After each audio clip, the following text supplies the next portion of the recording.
What are the stages of cellular respiration explained? Have you ever wondered how our bodies turn food into energy?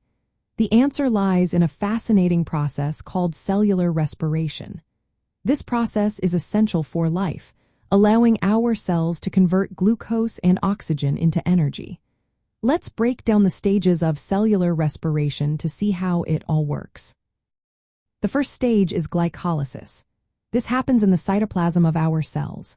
Here, one glucose molecule, which is a 6-carbon sugar, gets split into 2 molecules of pyruvate, which are 3-carbon compounds. This stage produces a small amount of adenosine triphosphate, or ATP, which is the energy currency of the cell.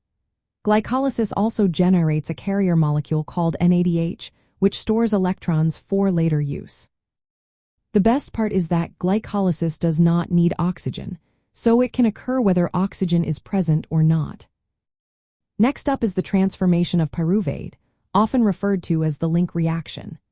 In this step, the pyruvate molecules move into the mitochondria, which are known as the powerhouses of the cell. Each pyruvate is converted into a compound called acetyl-CoA. During this transformation, carbon dioxide is released, and more NADH is produced. This step is crucial as it prepares the substrates for the next stage, the Krebs cycle.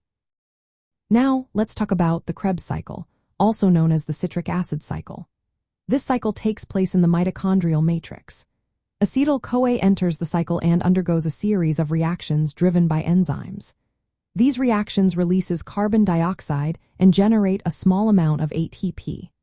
More importantly, they produce high-energy electron carriers, NADH and FADH2, which will be used in the final stage of cellular respiration.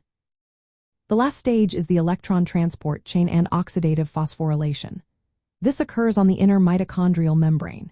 Here, NADH and FADH2 donate their electrons to a series of protein complexes.